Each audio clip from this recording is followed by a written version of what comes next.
'Twas the day after Christmas, and we're back. Everyone, happy holidays. I hope that you and yours had a good one. Today on the show, we're back in full force with a full day of gaming.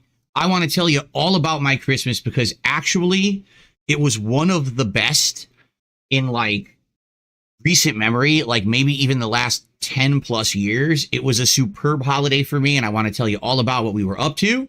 Also, today on the show, we're going to be messing with this guy because now that I have a boom mic arm, we have to figure out how to use it more effectively, how to make me sound better, where it looks better, etc. So we're going to mess around with that a little bit on today's show. And of course, I am very excited for the near future. We can now start focusing on things such as my year-end series and what's new in 2025. So get your leftovers warmed up, loosen your pants, sit back and relax. It's time for the post-Christmas chill episode of the Level 1 Podcast.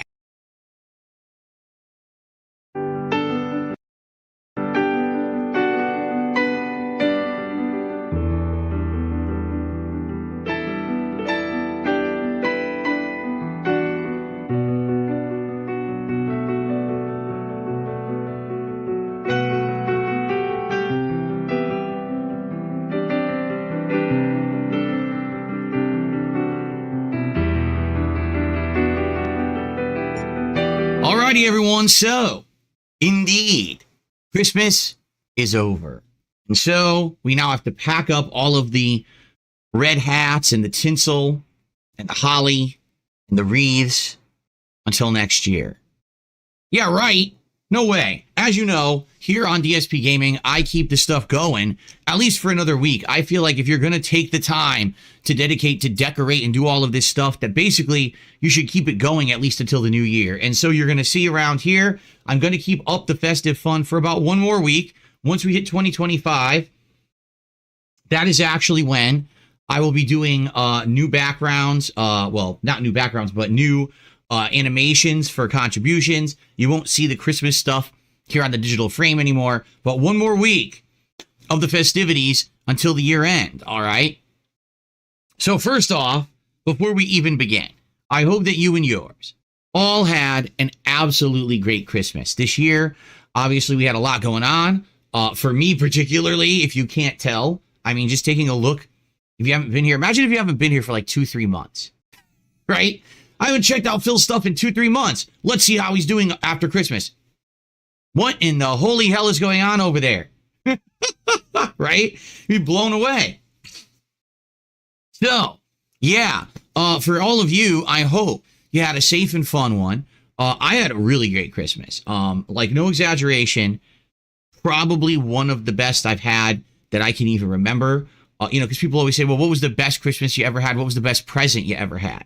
You know, I'll say this. When I was a kid, the best present I ever got was the Super Nintendo.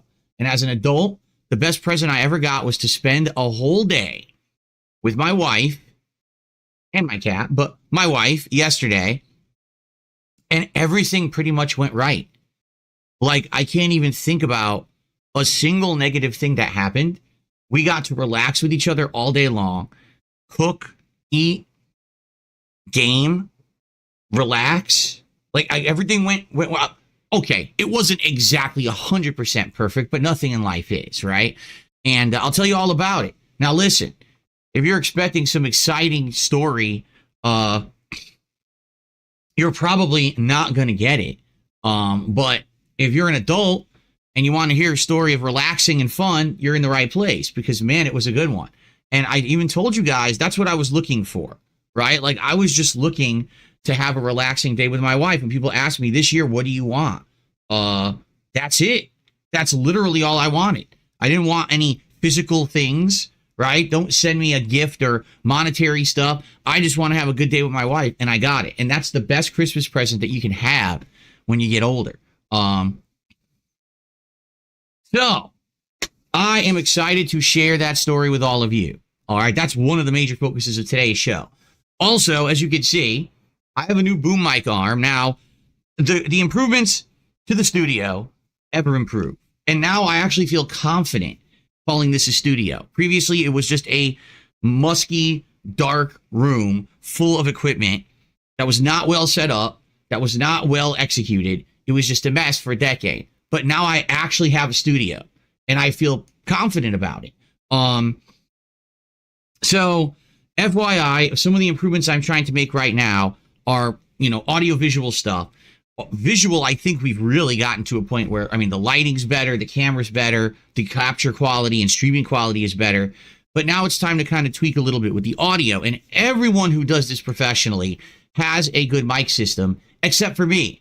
For a decade, I had this microphone sitting on a very low-grade tripod. It was always in the shop. It was always badly placed.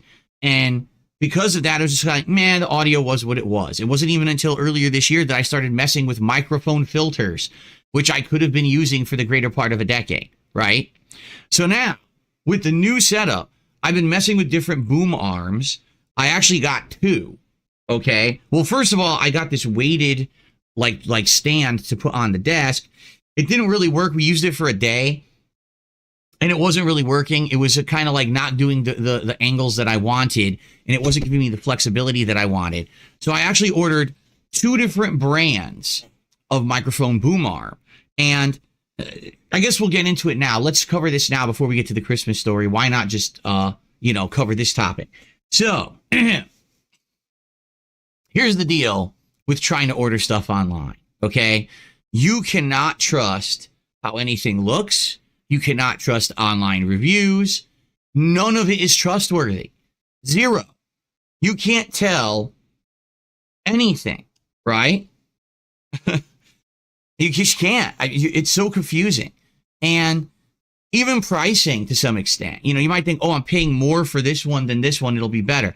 Even that isn't necessarily the case. You're looking on a place like Amazon. Okay, microphone boom arms. Well, they all are generally the same product. But some look different than others. Some claim to have more features than others. The reviews are such bullshit.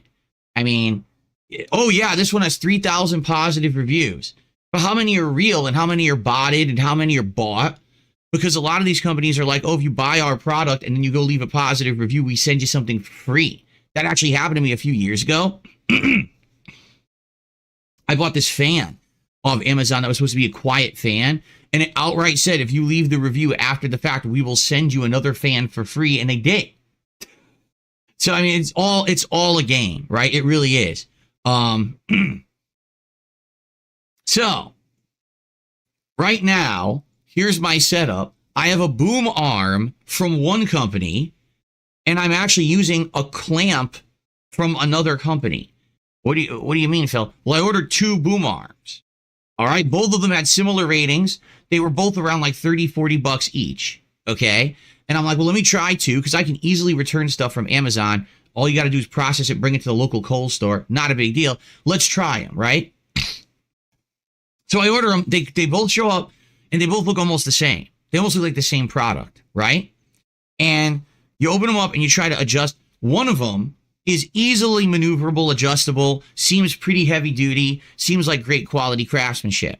Even has this this place inside. You can take a piece of rubber off the back, and you can actually put your microphone wire through this channel, and then put the piece of rubber back in, so it holds. It's like hidden mic cable management. I'm like, oh, that's a nice feature, right? So this is the boom arm that I was actually using just a couple days ago for the first time.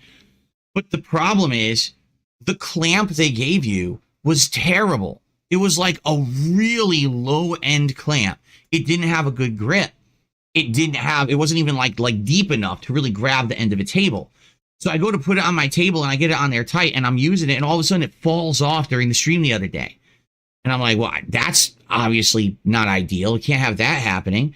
So then I come to find out none of these clamps really work with this style of table that I have in front of me. This is a laptop table I've had for a decade that has a curved bottom. It's not like a chunky square at the end. Instead, it's like this weird, like curved bottom that's like kind of contoured to be stylish, but nothing will clamp on this now. So then I put the clamp on this one, which is my new table that I just bought that I can roll around. It's like a computer desk. And it fit better, but even then it wasn't great. So I was like, well, wait a minute. The clamp on the other one looks good. Let me try the other arm. So actually, after my stream the other day, I installed the other arm. It sucked. It was stiff. It was not easily maneuverable at all. And it didn't even seem to really like to want to move and stay in the places that I wanted it to. So right now, what I have is a Frankenstein setup. What a surprise, right? I'm using the clamp from the arm that's not very good, but I've combined that with the arm that's better, and that's what I'm using. And I've clamped it onto this movable desk. So now when I'm podcasting, I have the ability to flexibly move this around. I can even get it, look, closer to me if I so choose to make it sound better, right? I can move it around easily, like very maneuverable, which is very nice. I like that flexibility. You know, if you say, oh, can't hear you too good, well, I can maneuver it into a different position, and now you guys can hear me much better, right? So that's a good thing. But now when I game, I can turn over here, and I can actually like fold it up, and I can have it going over here. So we have this maneuverability now with the mic, with this boom arm, okay? So that's cool, right? And that's something, again, I'm just catching up with technology. This is something that everyone has had for a long time. Anyone who does this professionally has had this kind of stuff, and I never did. You know, now I can actually sound as good as everyone else and have all the features that everyone else has had for a long time. What I'd like to do is I would like to mess with it a little bit today on the show. I'm going to ask for your feedback. Does it sound better here? Does it look better here? Because right now, I probably sound good because the microphone is literally right in front of my face. But as you can see, it's way on camera. Look, it's really hanging, up. I have the ability to make this go really high up and then bend it down if I wanted to. And now it's almost completely off camera, right? But now I don't know how I sound because I'm talking straight and the microphone's there. This is what they call, I believe they call this is it a condenser mic or a cardioid mic? Basically, the way this mic works, it stands up and it captures audio in the front. It's really good at capturing audio in the front, okay? But it's not good at capturing audio from other directions. We tested this the other day. I tried talking into the top of the mic. Want to test that right now? So now I'm going to talk into the top of the mic. Ready?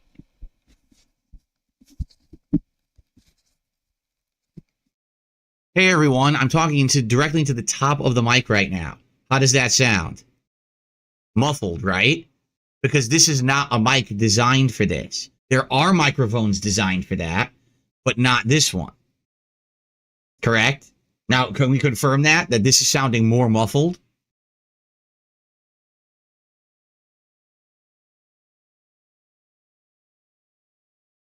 It sounds the same, does it? This sounds the same to you guys right now? Really? Because if so, I mean, that's amazing, because this might even be better doing it that way, because we tested it the other day, and you guys said that it didn't sound as good. It sounds the same. Well, that's excellent. If that's the case, we might even have more maneuverability than I expected. Sounds a bit dry, but sounds good. Super Bonchon says, no, it sounds horrible. Well, can we see what I mean? This is why I need feedback. Everyone's going to have a different opinion, because there are microphones designed that you aim the tip at you, and those usually pick up more sound in the atmosphere, but they're more directed. So like this, you could target at you and aim it in the word, right? What do you guys think? Because it's, again, this is not supposed to be that kind of microphone. This microphone is supposed to be like this. It's like a wind tunnel. AMS says it's like a wind tunnel now. This microphone's supposed to be used like this. Okay? Just like that, where I talk directly into the front. That's the design. They do have microphones that you can get, and it would be an easy swap because it's the same cable, XLR cable. All you need to do is get the different type of microphone where you aim at the top, and it's just a different way to pick up the audio. All right?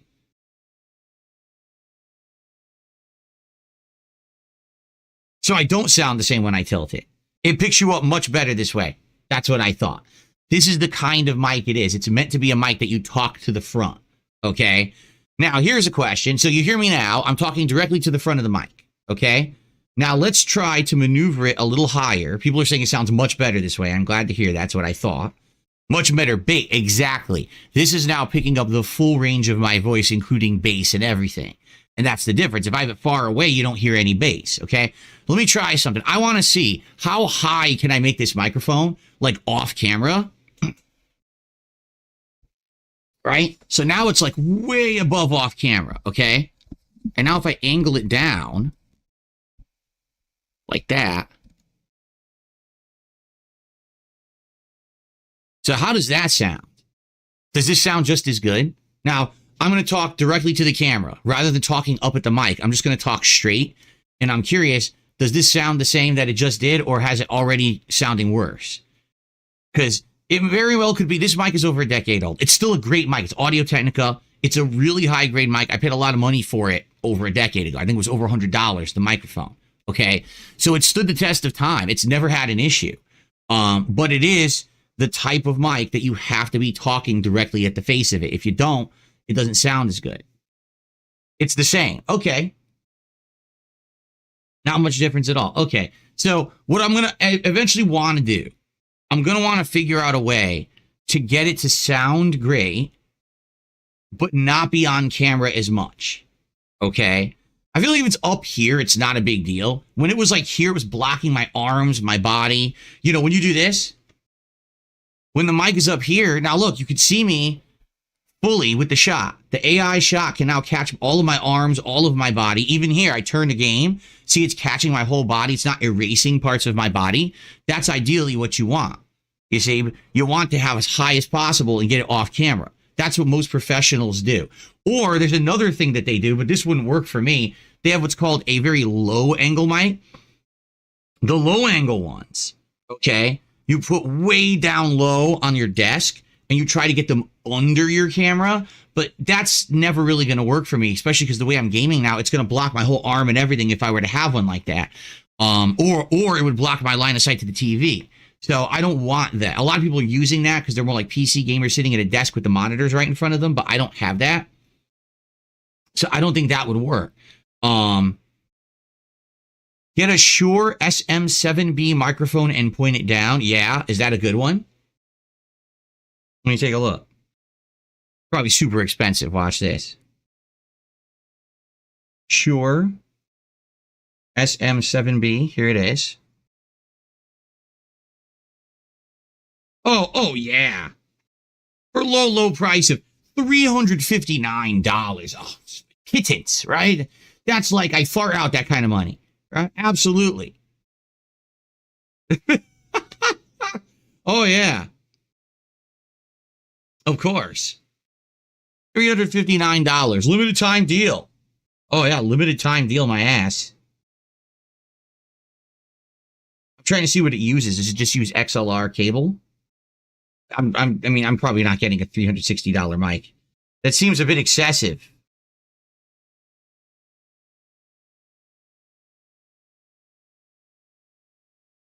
But this is the kind that you would dangle from this boom arm and point directly at you.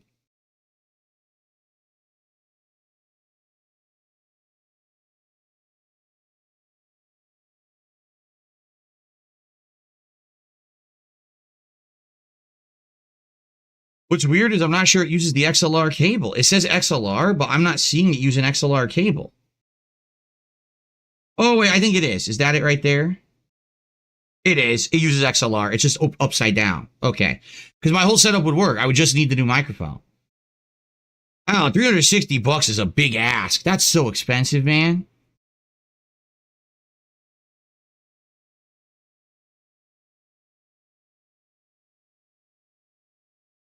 Damn, they even sell one that has the built-in preamp. See, I have the preamp, the Scarlett over here. That's what I've used for a decade, and my preamp is fine.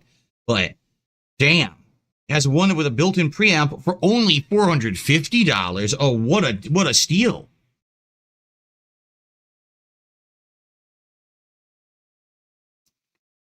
Lexamar says, it's cutting out my voice when I move away. So let's test this. So when I'm talking over here, you can't hear me. When I'm talking here and here, you can hear me. But when I'm talking over here, you can't hear me. That's typical. Pretty typical. Keep in mind, the microphone used to be here.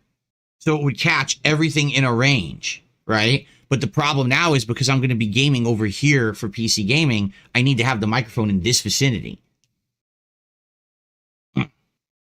The Shure is what 99% of all big podcasters use. There's a lower end Shure MV7 that's $250 and a great choice for the price point. Well, this is definitely the kind that you can aim, that you aim directly at you. And it's definitely the more modern version of everything. Yeah. I would just have it go right here, and it would aim right there, and then the XLR would go there. Yeah. Well, I'll think about it. I mean, that's super expensive. I don't know if I want to spend that much. That's quite expensive. Maybe, like you said, there's a similar one that's a lot cheaper.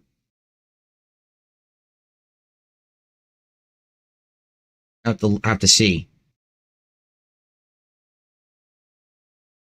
Simply the first choice for voice. I like how they... the first choice for voice. Oh, yeah. Lexamar says, we can still hear you when you're facing away, but it sounds muffled. So this is still an awesome upgrade, especially when you're gaming. Love the upgrades to your setup lately. Thank you.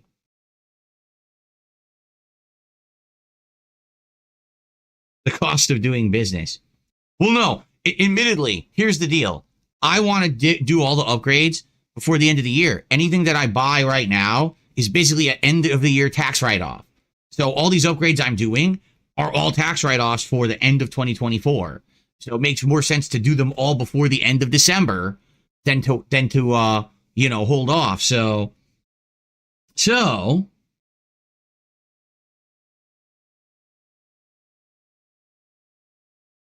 I might do it. We'll see. I'll think about it. No, we're not. Could everyone shut up about RGB? People are just being stupid. Everything has to be RGB. No, it doesn't. They do. They have. I'm not even kidding you. They have RGB boom arms. RGB boom arms. Who the hell's going to see the RGBs on that? The idea of a boom arm is to keep them off the camera. That's why you have the boom arm. So everything's off camera. Why would you want an RGB boom arm? Right? Like, it doesn't make any sense. It's just silly.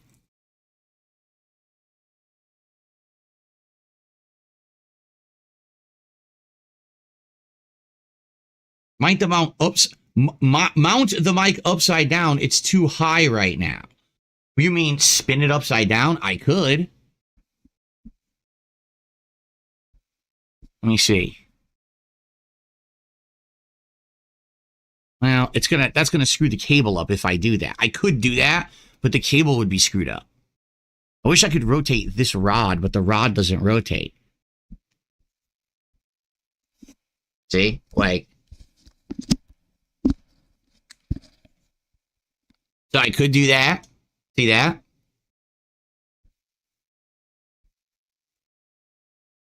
You think that's better? I mean, it's better visually, perhaps, because the cable's not dangling now.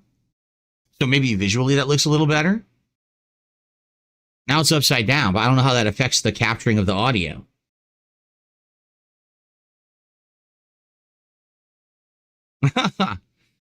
Here. You can get it. See, there's so many ways you can maneuver it. That's why with the directional ones like the Shure that you said, you just point it and have it off camera and point it at you and it sounds better. This one, you have to be talking to the front. So now I'm talking upside down to the mic and I don't know how that affects it.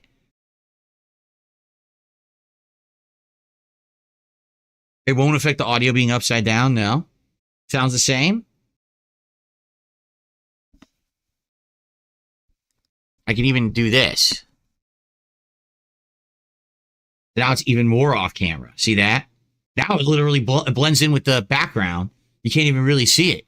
But again, I don't know how it sounds. The audio sounds upside down now. Well, that's fine. Just do a handstand and listen to the podcast back. It'll sound better. Wow. All right. Well, thank you for your suggestions here.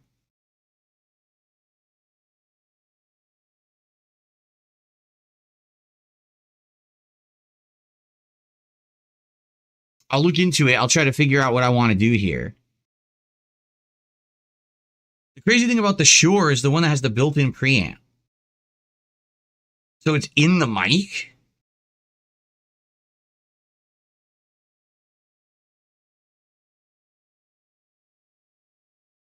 Built-in preamp provides.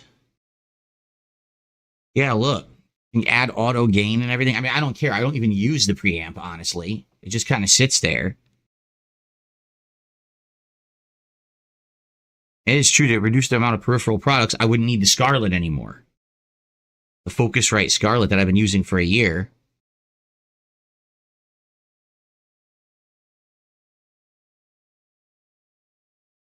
But I'd have to configure it and get it working, which honestly, I like that this one's already working. And if I get a new mic, I just plug it in XLR and it works. I don't have to mess with it, you know?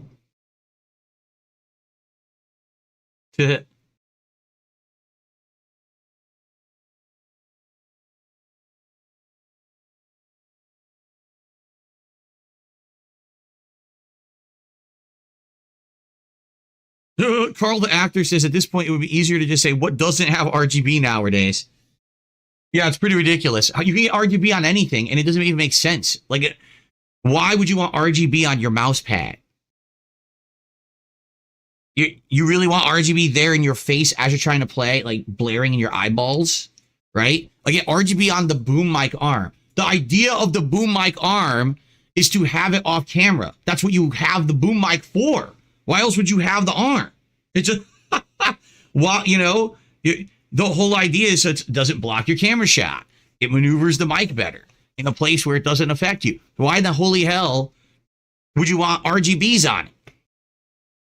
Anyway, and by the way, it's not really RGBs, it's LEDs, right? RGB and LED are different. LED is the more modern thing. Like, these are all LED lights. You know, it's funny because they call them RGBs, but they're really not.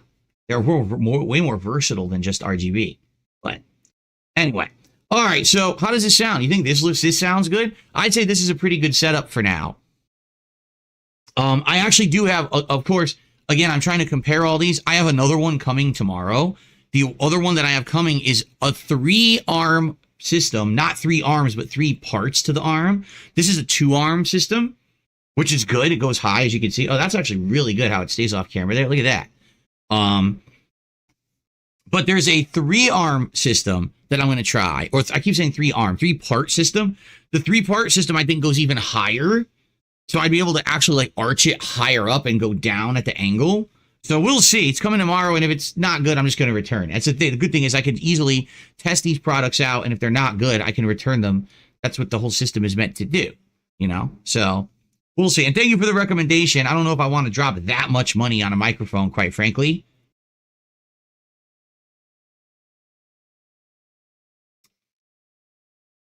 Super Bonchan says there's also a company called Electro Voice. They do RE320 or 20. They're more expensive than the Shure MV7, but give a very nice sound. I'll look into it. I'll look into it tonight. Because some of these, it looks like if I order them, I can have them by Saturday. In which case, then starting next week, we could test them out, you know. I'll look into it. Oh, this is just, again, this is not a name brand. What is this called? Inno Gear or something like that. There's like a zillion brands of boom arm on Amazon. You can't tell what's good, so I bought 2. One of them was terrible. And then this one is good. The arm quality is good, but the clamp it came with was trash. So I had to use the clamp from the one brand and the arm from the other brand in order to make this thing work.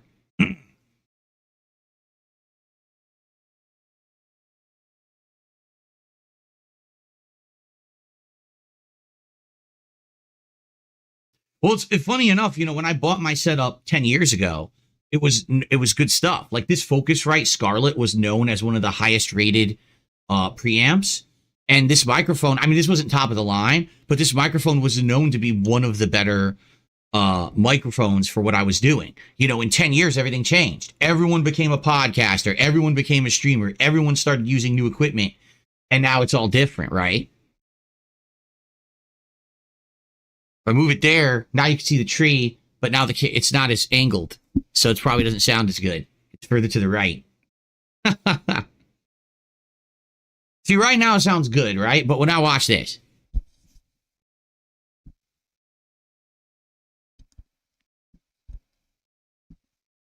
Now I bet it sounds way better, right? But that's the thing.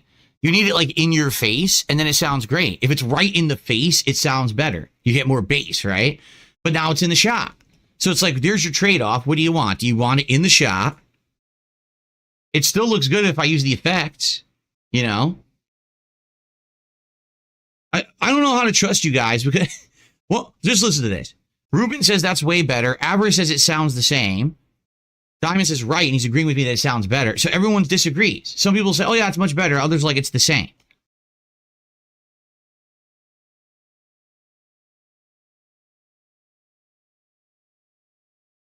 No, I'm not claiming any free games on the Epic Store because anything that's free, I probably already played or I'm not interested in. They're not going to be giving away blockbuster games I didn't play or anything. It does sound the same. So this sounds the same as when it was further up. Let's test that again. This is live testing, okay? So this is close to me. All right, now I'm going to move it back up.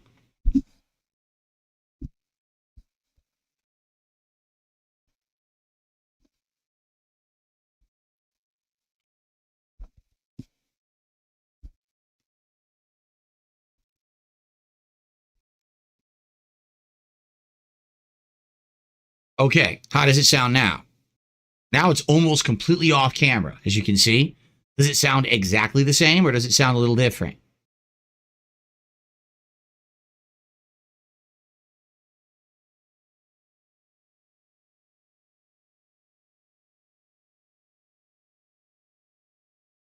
Kyle doesn't notice a difference. Mash Jabs says sounds a little bit more crackly. Sounds far away, less low end, less bass. Exactly right. That's 100% correct. That's what's going to happen with this style of mic. The closer it is to your mouth, the better it sounds when it comes to the deep tones of bass. That you've hit it on the head. It's going to sound fine looking like this. You know, in that position, it looks great. You can't even see it, right? Like invisible mic. Even here, when I game, it won't affect. It's invisible mic. But you're not going to hear any bass in my voice at all. So that's the trade-off with this style of mic. If it's closer to me, it sounds better for bass, but it's on camera. If I have it up at an angle, it's, you know, it still sounds good, but there's no bass in my voice, but now you can't see it, which is excellent. Look at that, it blends completely into the background, right?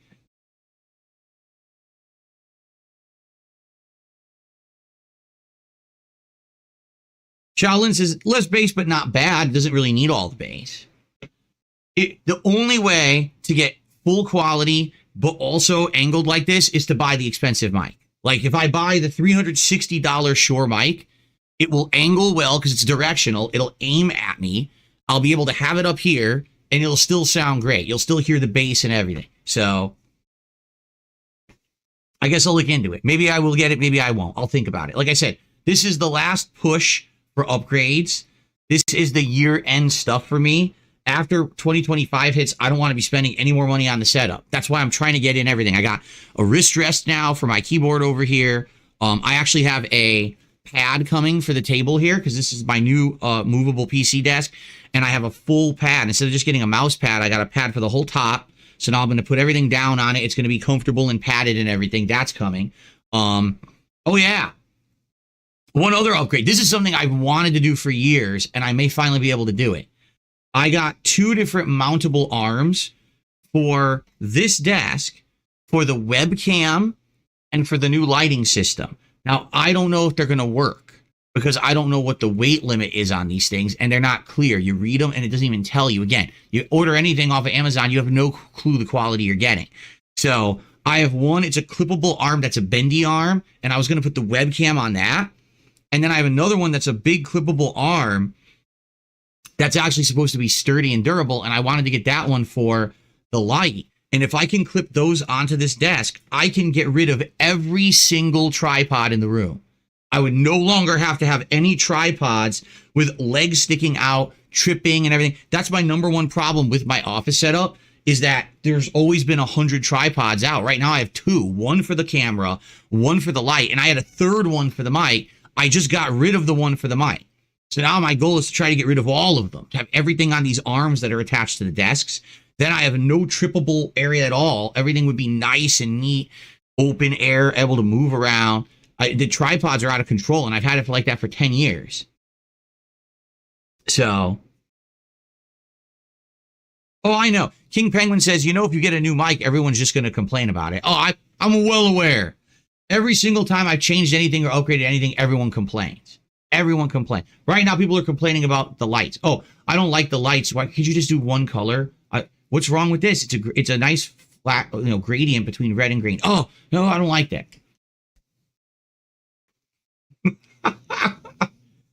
Ugh.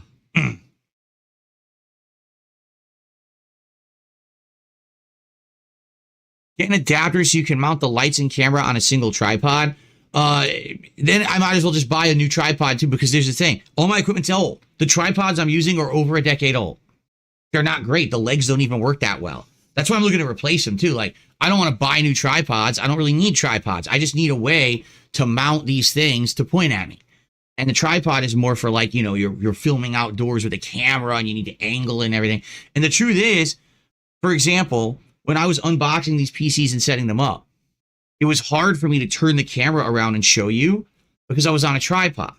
Now, if I get these onto maneuverable arms, I can easily like rotate the lighting around, rotate the camera around, and show you things in the room if I ever have unboxings and stuff like that.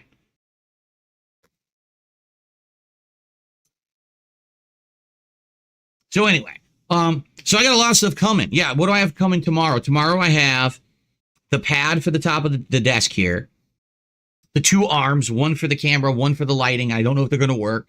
And I have the other new boom arm coming. That's supposed to be the 3-part instead of a 2-part. So all that I got coming tomorrow. Oh, and another kind of wrist rest as well that I wanted to try and see if it was any good. I have no clue if it's going to be any good, but I wanted to give it a shot. Because I'm trying to get the best, most ergonomic, best feeling rests and everything. Because I'm going to be PC gaming. You don't want your arms to be hurt, right? So that, and then, yeah. And so now I'll look into this mic today and I'll make a decision if I want to get it or not. If I get it, that's going to be a big improvement from this 10-year-old mono mic. I don't know if that Shure is, that's probably like top of the line, right? That Shure mic. That's probably like super high end quality audio, everything great. Yeah, Chicken Tender says your background. Well, listen, we'll get to that. That's what I mean. Like, that stuff we can worry about later. Right now, my background looks great with this frame, with whatever sign I have, and with my lighting. What you see over here is kind of negligible. Like, every month, I'll probably put a piece of art there or whatever. It'll change a little bit. That's not that big of a deal. We could easily change that out later. Not a huge deal, I feel.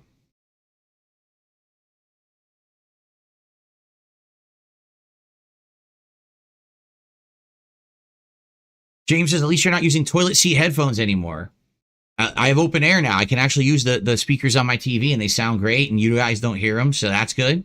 See, that's another concern too. If I get this Shure mic, it may be so sensitive that it's going to pick up the TV. Right now with my microphone, it's a directional mic pointed just at me. So since it's pointed at me, the TV is coming from a different direction. It doesn't pick it up as bad. This Shure mic now might pick up the audio from the TV really badly. And now I got to mess a bunch with filters.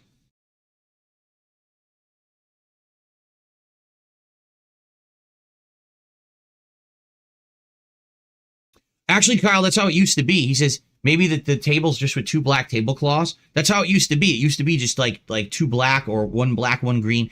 And then we started changing it up. Like for Christmas, we would add the white for like snow. But then we ended up doing Philomania stuff this year. So I added the full Philomania thing there, Yeah,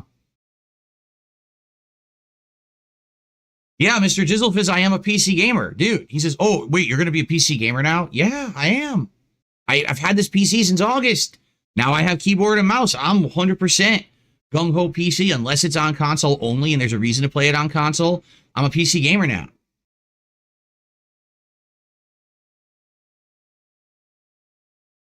Oh, the Shure mic will be the best. Like, if I buy the Shure mic, it'll be much better than this one. It's just a matter of getting it to work properly. Because I guarantee what'll happen is day one, I'm going to turn a game on. Everyone's going to be like, oh, there's echo. The game is echoing. So I'm going to have to use a bunch of filters. That's all I can do. I'm going to have to turn on my filter. My filters are on now, but probably tweak them, make it less sensitive. How much you want to bet that Shure mic is way more sensitive than this one? So I'll probably have to turn down the gain and everything, the sensitivity stuff.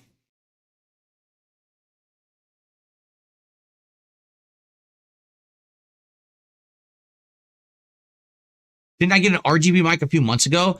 It's a really cheap mic, Fine or Fine or whatever it's called. And I just bought it quick because I needed it to work with PlayStation.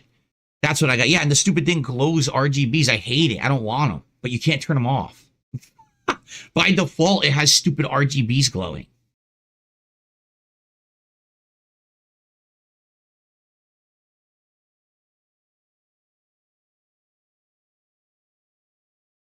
The P5 Fun mic, yes.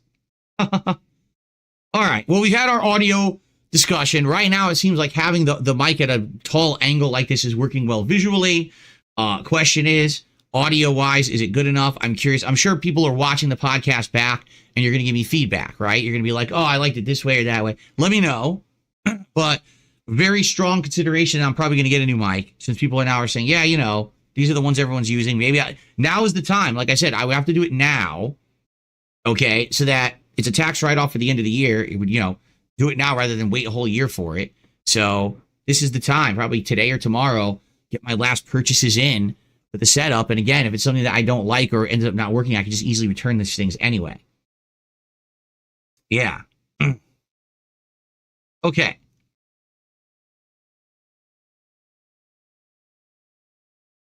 No, that's how it works. When you're buying stuff, you know, it's a tax write-off. And I want to be able to get it in for the end of the year. Like, it would be stupid for me to wait till January. It doesn't make sense. They have it count for this year. A lot of businesses do this. They try to get everything in by the end of the year, so that way it counts for that year rather than the next.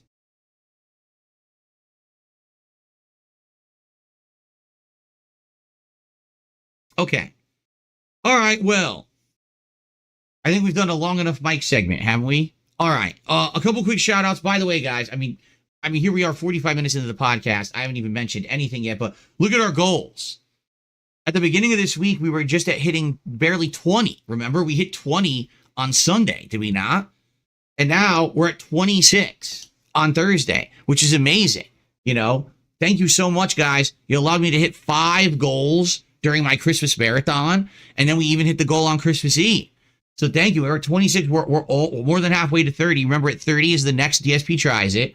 And we're talking about Taco Bell with their chicken nuggets. Unless you guys have another idea, which I'd be open to, like maybe you know there's another fast food item that's been made available or that would be more interesting, I'm down for that. But right now, it seems like the Taco Bell one is the one that people want. So let me know. But I mean, we're only 4 goals away. Today I'm doing 2 streams. Tomorrow I'm doing 2 streams. We could literally hit them all and have this done on Sunday. We could do DSP Tries It. Okay? Awesome. All right. I would love to do that on Sunday after the first stream. Okay? So please support the streams. Thank you in advance to anyone who does. Everything counts. Super chats, super stickers, memberships, gifted memberships on the YouTube side, subs and gifted subs on the Kick side, and tips, which is across the board because they're through PayPal, which is third party. FYI, we are at month end for Kick. Kick cuts off basically what you raise via subs around the last 2 days of the month. So today and tomorrow are essentially the last 2 days of the month for me on Kick. I would love to have a strong finish. So if you could, subs and gifted subs on Kick would be tremendously helpful today. If you're on Kick and you want to help out year-end support for the streams, please consider gifting some subs. We're way down on subs on Kick. You know, at one point, I had something like 600-700 subs. We're down to 400 now. So it would be great to get some more today. Thank you in advance to anyone who supports. On the YouTube side, we actually have seen an uptick of memberships because I got a bunch of gifted memberships over the last week. So thank you for that. So anything, greatly appreciated. Let's get some support rolling, please, my friends. Let's hit that goal today and add another one to the goals hit counter. Hey, let's double it up and hit 2 or 3 goals today. All right, let's do some shout outs. And then we'll get to the Christmas segment, shall we? Okay.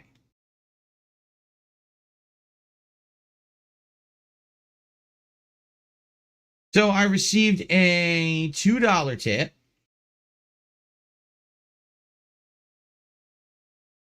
Jamal says, if I bought you a bright RGB vest from Amazon, would you wear it?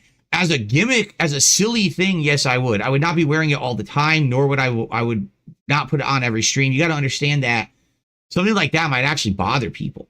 You know what I mean? Like, the RGBs behind me, they're adjustable. We can make them so that they're visible for everyone and not a problem. an RGB vest is probably going to be so bright that it's going to bother people. And quite frankly, I doubt that you'd find a great one either, right? Like they're probably all cheap, right? So I would say, is as a joke, sure, maybe I would, but it's not something that I would want to be doing on the regular. As you know, this year, all right, we phased out vests, we phased out glasses and hats, we phased out the silly goals. Every once in a while, someone asks for one, I throw one on, but we phased them out because they were kind of stupid. You know, the whole idea of the vest streak was a joke from 2010 that people just kept wanting to continue for years and years. Like, nah, we got to phase them out this year. And we did, thankfully.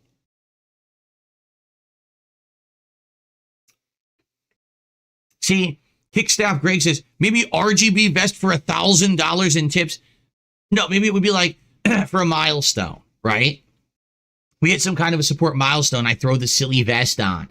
Or, right, we raise a ton of money on one stream and I put the vest on, right? It wouldn't be 1,000. Maybe like, I don't know, $500 insane stretch goal raised on one stream, put on the ridiculous vest, right? Something like that. But that way it's not every stream. I don't want to be putting it on every stream because that's going to bother people, including me. All right, I received a 666 tip.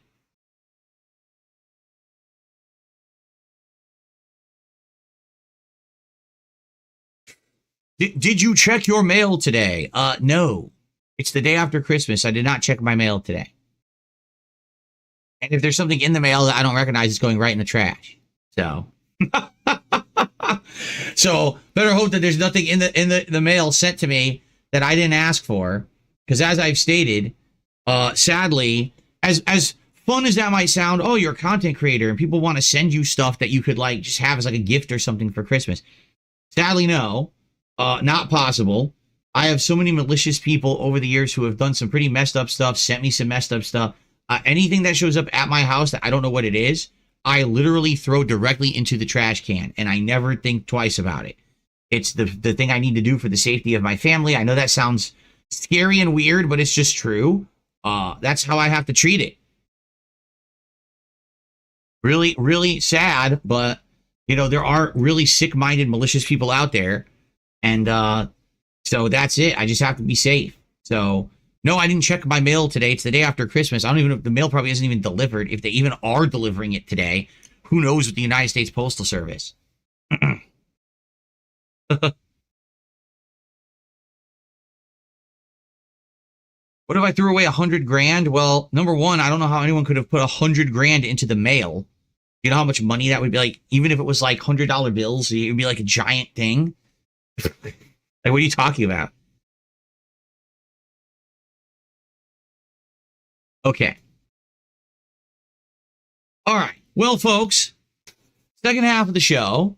All right. I'd like to talk about Christmas. And then when we're done with that, very briefly talk about the schedule and my plans for the near future, because I have a couple announcements to make in regards to timing and everything. As you know, there's certain things that have been on hold for a while that I'm planning on possibly bringing back. So I want to talk about that, but let's talk about Christmas. All right. So, yesterday was Christmas. And I hope, once again, I hope that everyone out there had a great one, that you had a safe one, a fun one, good food, good friends, good family, whatever it could be. And I hope you got everything that you wanted for Christmas, right? People have been asking me over the last several weeks, Phil, what is it that you want most for Christmas? Well, is it money? No. Is it a bunch of, valuables and goods? No. All I wanted was a really good day with my wife. Because this year has been a stressful year for us behind the scenes with a lot of stuff going on personally, mentally, physically, stress, health, all kinds of stuff, okay? And all we want is some nice time together where we don't have to worry about things going wrong and we don't have to worry about these outside factors, but instead we could just be together, okay? And we got it yesterday. We did, all right? Let me tell you about our day. So, woke up in the morning and immediately wanted to have a nice breakfast together. So I went downstairs and made my coffee. And my wife, before we even made breakfast, she booted up Power Wash Simulator and started playing the same stage that I had been playing on the Christmas Marathon. I told her about it, and she was like, oh, really? That's in there for free now? So she started playing those stages. I think first she did the ice rink. There was the ice rink stage, and then there's the Shanta's Workshop stage, right? So she had started doing the ice rink last night, and then she booted it up in the morning and started playing I think she finished the ice rink, and then she had started the Santa's workshop. And then, because it's funny, because I was sitting there with my cup of coffee watching her play, and we're just relaxing. Jasper's awake, and we fed him breakfast, and we're playing with him a little bit. And she got caught up in it. And she's like, oh, just one more spot. It's like, no, let's make breakfast. So we went and made breakfast, and it was good. We made turkey bacon, scrambled eggs, and Belgian waffles for breakfast. And one thing that I will say, as you've probably noticed, all right, I've lost a good amount of weight. At one point, I was 240 pounds in my life. That's the heaviest I've ever been. You know, as my career as a YouTuber went on, I was always over 200. I was like 210, 215. In the last, couple of years, I've lost a lot of weight. I've changed my diet and my whole attitude about stuff. And I'm now down to around 195.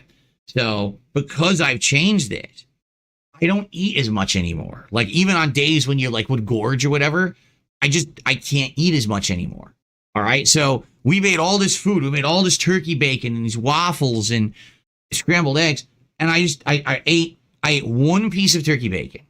I ate 2 Belgian waffles, and I had some scrambled eggs, and I was full.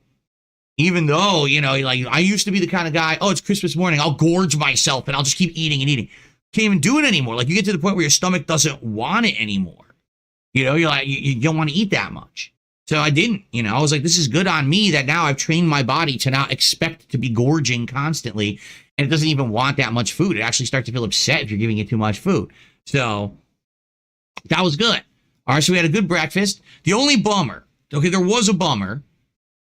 We had bought a whole bunch of fruit from the grocery store on Saturday, which was my last day off, to have with the waffles. It all went bad. And it was in the refrigerator the whole time. We had bought bananas and strawberries because we wanted to have them, chop them up fresh and have them with our waffles, like fruit and waffles.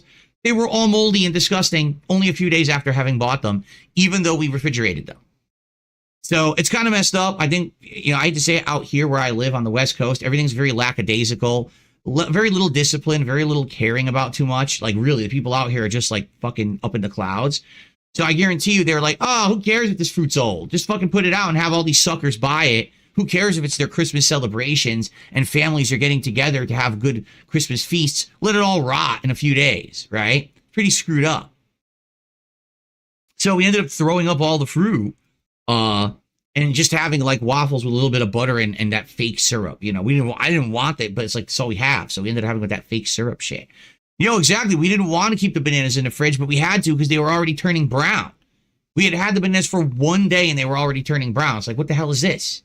So we put them in the fridge and then they just turned to mush.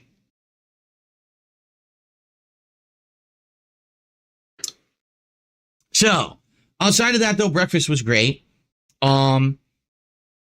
And the only other real complaint we have about the day was it was warm and very rainy. And it's been like this for many weeks here, like many, many weeks of rain. We would have liked it to be a little colder so we could have had a white Christmas because there was enough precipitation. Good Lord, if it was colder, we would have had snow, which would have been beautiful for Christmas. But instead, it was just rain, rain, rain constantly. And because of that, it was just very soaking wet outside. We have animals that come by, birds and squirrels, and we put out nuts. We did. The squirrels are coming by. They were soaked from head to toe. Like drenched squirrels were coming by to get nuts in the morning. Like, oh my God, these poor squirrels. But so then after we ate breakfast, I watched my wife play some more Power Wash Simulator, which was nice. And then I played with Jasper a lot yesterday. Jasper, he's excited because he doesn't usually get a day where both of us are with him. Usually it's either he's in the office with me while my wife is at work, or he's downstairs spending time with my wife while I'm working. He never really has time to spend with both of us together like that. So he was very excited. We had this new toy that I told you about. His favorite toy is, we call it birthday streamers, but it's just because of the color. So what it is, it's a bunch of like streamers that are different colors and some colored feathers, and they dangle from a line that attached to like a little rod. So it's kind of like a little fishing pole, right? Like, oh, I'm fishing for kitties. I wiggle it around and he chases it all around. He loves this thing. He goes crazy for it. He pounces on it. He bites it. He jumps it. I looked it up. He jumped across the entire couch. He leapt over the top of the couch across the living room and grabbed it out of midair. Like, yeah, he loves it, man. So it was very fun. I played with him a lot over the course of the day. And, my wife and I had some relaxing drinks and stuff like that. I had hot cocoa and stuff like that. So then eventually we had to start making dinner. Dinner is very elaborate this year. Okay. For the first year ever, we've never done this before. We made a spiral ham, which was huge, 7-pound spiral ham. Now, there was no way we're eating 7 pounds of meat. So I actually cut it in half, and half of it we frozen to eat at a future date for a meal. And then the other half, which was about 3-4 pounds left, we cooked in the oven. But we had all these other things we did. So we did 2 kinds of potatoes, okay? My wife made homemade mashed sweet potatoes, but then also made this new dish called cheesy gold potatoes. So the sweet potatoes, obviously very straightforward. What do? You chop them up, you boil them, mash them, and you add a bunch of ingredients. Your brown sugar, your cinnamon, your butter, etc. But as we're cutting the potatoes, one of them is not standard sweet potato. Like, I guess there's different kinds of sweet potatoes. I don't know. I'm not a freaking cook or an aficionado of this stuff. So we're cutting the first sweet potato and it's orange. We go to cut the second sweet potato, it's white. We're like, what? And we're looking at them, we're like, they look exactly the same from the outside. Like, no lie, until you cut into it, you can't tell the difference. So someone at the grocery store must have got them mixed up and put some of the white ones in the area where the orange ones were supposed to be. So I just happened to grab one. And I'm like, gee, I wonder now if this is going to taste different. It looks the same, just the color is different. Does that mean the flavor is different? So we ended up having like 2 giant orange potatoes and 1 yellow one, and we boiled them, we mashed them. When that's done, we work on the cheesy potatoes. So we got a whole bunch of these Yukon Gold potatoes, which we chopped into like 4ths, and then down again into smaller chunks after that. Boiled those up, but only for a little bit. The idea was to tenderize them. Then put them into a baking pan and put all kinds of seasoning and stuff. This basically making this cheesy concoction. It included sour cream, green onions, a whole bunch of seasonings, some cheese, like shredded cheddar cheese and stuff like that. And then you roast them in the oven with that. So it turns them into this like homemade cheesy potatoes. And then we ended up having, what else? We had some stuffing. We had some cranberry sauce. So we had rolls. But again, as I told you, as I'm getting older now, I just can't eat as much. Like, I've cut down so much. So we ended up making this giant spread, and I didn't even have a roll. And I barely, okay, the spiral ham. Wow. To have a fresh roasted spiral ham on Christmas, that was amazing. I've never done it before. So all we did, it's already pre-cooked. When you buy these spiral hams, they're pre-cooked already. But what you do is you put them into a roasting pan, and you roast it for like a half an hour. You take it out, and you make a glaze, and you pour this glaze on it, and you spread it out, and then you roast it for another half an hour. Oh my goodness. Any piece of that ham that had the outer portion tasted absolutely amazing. Like, oh, absolutely delicious. Now, even the inner parts of the ham still taste good. They're still juicy and tender and delicious. But obviously, the part that has the glaze on it is going to taste better than the others. So much meat, absolutely ridiculous amounts of meat. So we ended up each having some of the meat. I mean, I would argue I probably ate maybe less than 1/3 of a pound of the meat, because that's the thing. Like, there's so many other things. I had that. I had the cheesy potatoes, the sweet potato mashed potatoes, the stuffing, and the cranberry sauce. I didn't even have a roll. And I just had one plate. I was completely and utterly stuffed. I couldn't go back to get seconds or nothing. Like, I just can't eat that kind of stuff anymore. Too heavy. But we have an insane amount of leftovers. Like, today, we're not cooking at all. It is 100% leftovers, just taking a little of everything and warming it up. And that's good, because you don't want to have to cook the day after Christmas.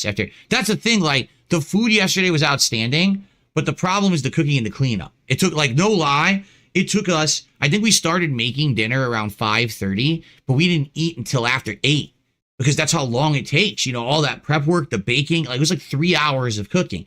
And while we were doing that, we were watching Christmas specials. We watched Emmett Otter's Jug Band Christmas on DVD, and then we were listening to Christmas music after the fact.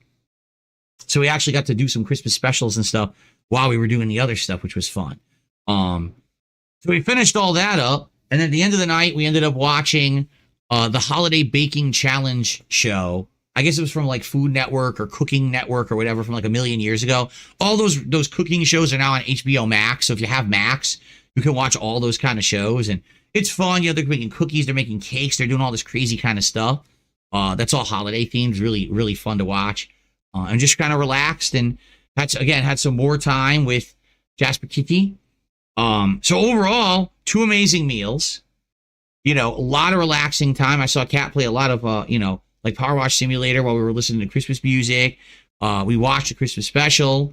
Got to play with Jasper Kitty a lot, you know. And the best part, nothing bad happened. Like, there's not even a thing I can think of yesterday. Did it rain a lot? Yeah, we would have liked the white Christmas. Big deal, right? But outside of that, nothing. I mean, the fruit was rotten, but everything was still fine. You know, it was a good one. Like, there's been some disaster Christmases. You remember a few years ago, I told you about our disaster Christmas where we were making a roast and we listened to this recipe of how to make this roast. And the recipe was awful. So we ended up overcooking the roast way too much. It was dry and almost flavorless. The recipe was atrociously bad. So the roast was ruined. And then we were like, well, we don't really have a dinner now. What do we do? And we tried calling places to see who was actually doing like food on Christmas. We had called a pizzeria, right? And of course, it wasn't a real pizzeria. It was probably like Pizza Hut or something. And the teenager on the line laughed at us. We called the order. And the teenager laughed at us and put us on hold and never went back on the phone. Like, wow, what a nice fucking person on Christmas, right? We're desperate. We just need something to eat. And they won't even take our order. They're being a bunch of dicks.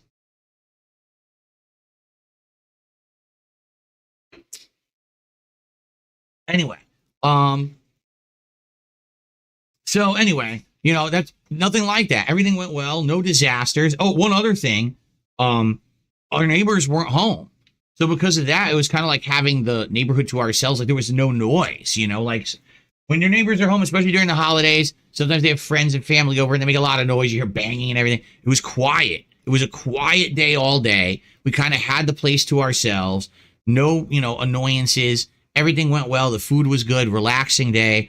I wish we could have more days like that. Like really, if we could have like one day a month that's like that, that would be superb. But the problem is, usually on my day off, it's a day when I have to cram all my junk in. Go to the grocery store or go to the dump, buy pet supplies, return items to the store, appointments for like, you know, doctor or anything else. All has to be done on my one day off. And because of that, it's like, you know, really stressful. My wife and I want to have another day off to ourselves soon. We're just not sure when. We have to try to figure out her schedule for the next couple of weeks. And once we do, it's a very strong chance that in early January, we may take a day off just for ourselves rather than it being the day off where I run around and do errands. So I'll let you know if and when that happens. But, you know, for now, business as usual, me here full weeks. Probably for the next week or two until I can figure out when the next day off will be. That'll be like a special day. Okay. Okay. All right. So that was our Christmas. I hope that you guys had a great one too. Many of you were already talking earlier in the chat about the things that you guys did, which is awesome. Now let's quickly outline the schedule for the next week of what's going on. And I want to tell you about my year-end series and I want to tell you about the politics show. Okay. So, excuse me. In regards to the schedule, today it is Call of Duty, and I'm really excited, all right, about Call of Duty because we get to play it on keyboard and mouse, and now I actually have like a wrist rest and everything.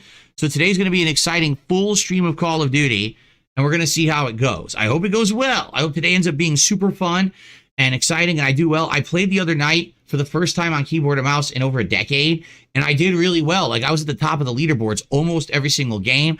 I was kicking ass, getting kill streaks. It really went well. So I'm looking forward to more of that today, and hopefully we can keep that up and, you know, get better and better at the game. I feel like, honestly, after now playing keyboard and mouse and seeing how maneuverable everything is with the mouse, I definitely see how the gamepad has held me back. Even the gamepad that had the special attachment and everything to make it more pro This is just so much better.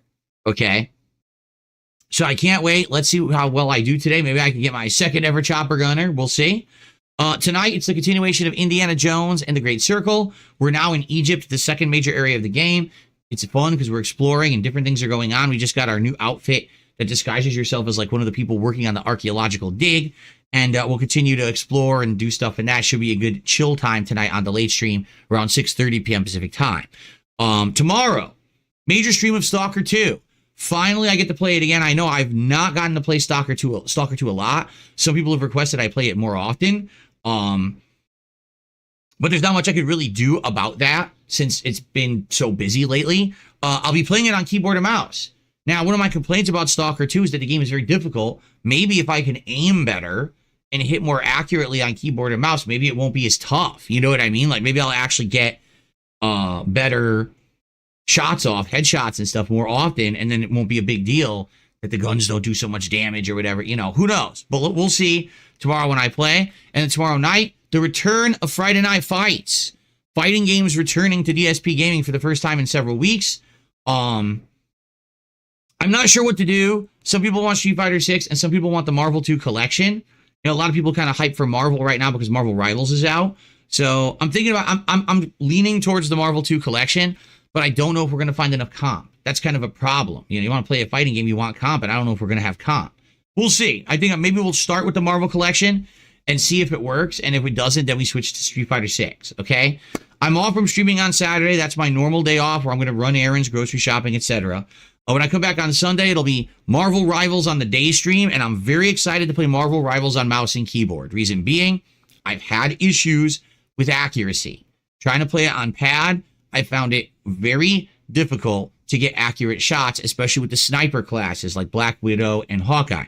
I think with keyboard and mouse, that's not going to be a problem. Plus, another major complaint I've had is when the melee characters get in your face, you can't really aim and hit them anymore. But if I'm on mouse, I should be able to zip around, like turn right around and hit them quick, which is something I haven't been able to do on the pad. So I actually feel like this is going to be dramatically improved performance on keyboard and mouse. We'll find out. Okay. Yes, when I say pad, I mean gamepad or controller, correct, as opposed to keyboard and mouse. And then Sunday night, the return of Microsoft Flight Sim. We didn't do it last week because I was trying keyboard and mouse out for the first time, but now we're actually going to do Flight Sim for our weekly session. Now, for the rest of next week, it's going to be gaming. Okay. Alternating between, you know, day streams of, you know, some Indiana Jones, some Stalker 2, probably some Call of Duty. Night streams, probably going to be some chill indie games like Balatro again, maybe for a stream, or maybe we'll even try Killer Frequency, which we were going to try and never got a chance to. So maybe we'll do that this week. You know, it's going to be alternation of all the games I'm playing next week, but it's a solid week of gaming. Okay. So now let's talk about two things that are in the schedule that you need to know about. Okay. Number one, my year-end series, which I always do. All right. And I'm definitely going to do it. Aaron Tabor is recommending the EV RE20 mic. He says standard broadcasting mic that picks up almost no external noise. Okay. I'll look into all these tonight. What's up, Game Boy? Good to see you. I'll look into all these tonight. That Shure one, since everyone's recommending it, seems top of the line, but I'll look into them. Thank you for the recommendation. So, my year-end series. As of now, I am planning to do my year-end series the first full week of January. What is the first full week of January? Well, that would probably be between Sunday the 5th and Friday the 10th. Okay? So it's not going to be next week because I'm still wrapping up here. I'm trying to get, you know, the month-end stuff for me. You know, I want to change my setup over. I'm still working with this technical stuff. So because of that, I'd rather focus on that to end the year. Once we get into the new year, that first full week of January, I'm going to do my year-end series. This year, there's at least 2 Game of the Year awards and most disappointing games of the year countdowns, okay? Likely they'll end up being night streams, maybe 1 stream, maybe 2, depends on how much time and work I have to put into it. Now, there's a possibility of a third, all right? There's a post up on the community tab of this channel where I've asked people to nominate their favorite funny moments of all time in my history as a YouTuber, okay? I don't think people are aware that I did this post, because I did it kind of on the fly the other day. And didn't really talk about it because I was busy with all the holiday festivities. So if you respond to that post and you put up a link of your funniest moments from my history, I very well may do a chill stream one night where we just reminisce about the past and watch all these funny moments together and have a good time. All right. Not necessarily that they have to be ranked, but we could watch things that people have liked as funny moments from over the years. So I may or may not do that. It really depends on participation. If I get a bunch of participation and a lot of people nominate a lot of stuff, then we'll probably do a special stream of it.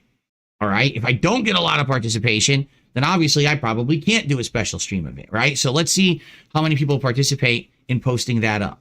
All right. Now, one other thing.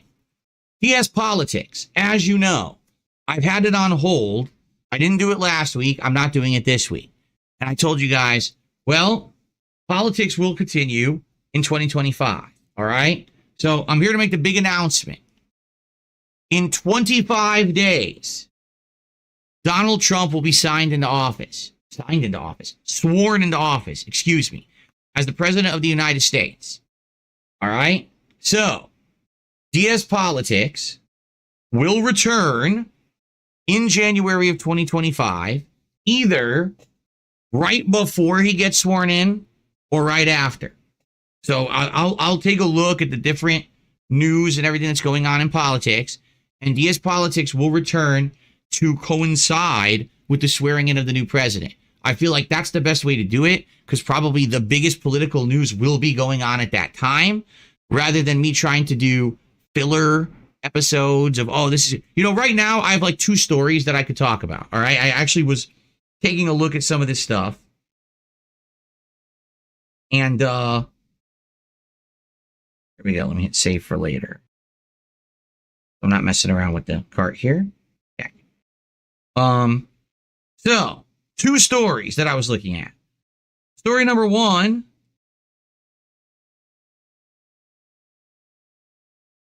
Is that there's someone running to be the new chair of the Democratic National Convention who's completely anti everything the Democrats have stood for in the last decade, citing that this is the reason why they can't even beat Donald Trump. I was like, whoa.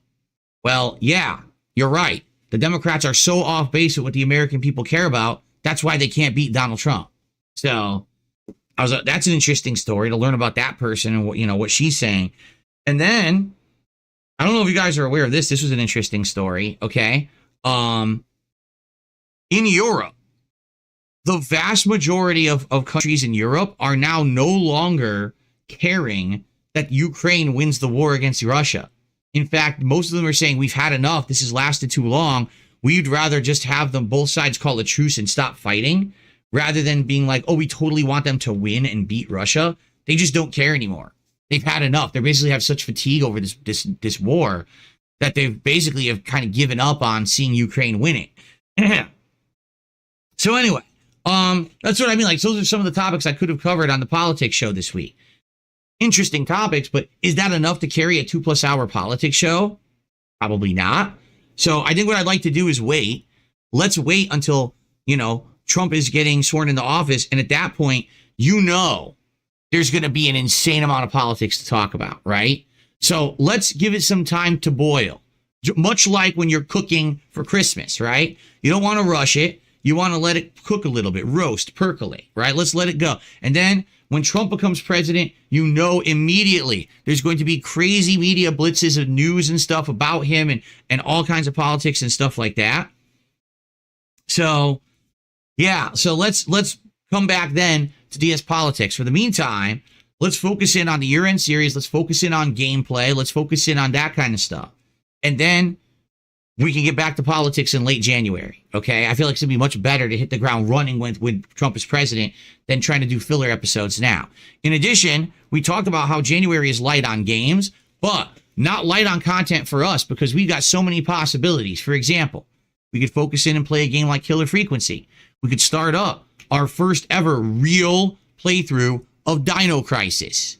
Or we could actually take a look at the FromSoft catalog, and particularly the Dark Souls trilogy, and play them on PC with the best versions, best graphics, and possible mods to have me play the absolute best versions of the games that I've never experienced before. In a lot of the cases, I played far inferior versions of these games as my first time experiences, and now it's time to see the absolute best.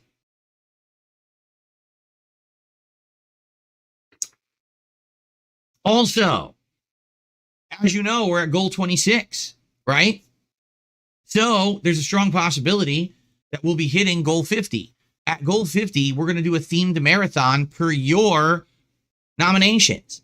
So once we get close, once we start to maybe get like goal 40, I'll put up a thread by which you guys will start nominating. Hey, what kind of marathon do you want to see? Do you want to see a Rageathon? Do you want to see an Indies marathon? Do you want to see a themed marathon of a certain style of game? Maybe retro marathon where I play Mario or Mega Man or something like that.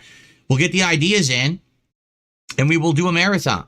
All right. So that could very strongly happen in January as well. All right. So that's exciting too. Right. So we've got a lot going on. January is insanely light for new release games, but will be an incredibly fun month for us. It's going to be like a feeling of fresh new stuff. This new studio now used to its fullest. I'll be playing PC gaming at its highest capacity, keyboard and mouse, 1440p streaming and capture, better audio, right? Everything here will be improved. I'm very excited to hit the ground running this new year with all this new stuff going. So one final time, thank you so much for an insanely awesome 2024. This has been one of the best years of content ever for me. You understand that.